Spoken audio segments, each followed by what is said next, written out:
যে ভালোবাসা শুরু হয় চেহারা দেখে, এই চেহারা এসিড মারে, ভালোবাসা শেষ। এই চেহারা ব্ল্যাক হয়ে যাক, ভালোবাসা শেষ। যে কথা শুনে আপনি ভালো প্রেমে পড়েছেন, সেই কথার মধ্যে রস কমে গিয়েছে, ভালোবাসা শেষ। আমার অনেক ভাই বোনের একটা প্রশ্ন করে, নিজে নিজে একটু ভাবে যে আগে ভালোবাসাটা এমন ছিল, কেউ কারোর সাথে কথা না বলে থাকতে পারতাম না, রাতের পর রাত কথা বলতাম, কিরে সময়ের তালে তালে এমন হচ্ছে কেন? আমি শুধু এতটুকু বলবো ভাই, এতটুকু বলবো বোন, আমরা মানুষ, আমাদের কিছু চাহিদার লিমিট আছে।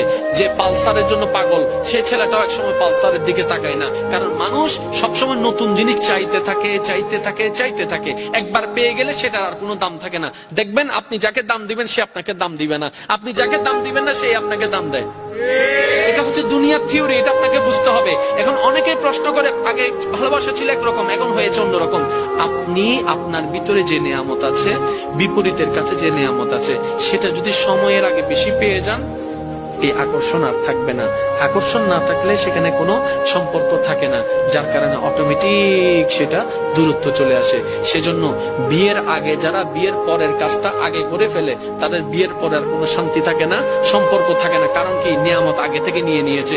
মনে রাখবেন, নিয়ামতকে হেফাজত করবেন। এই নিয়ামতকে যত সেভ করবেন, আপনার ইজ্জতও বাঁচবে, আপনার সম্মানও বাঁচবে, আপনার সুখ খুঁজতে হবে না, সুখ এটা আপনার কাছে আসতে থাকবে। বলেন সুবহানাল্লাহ।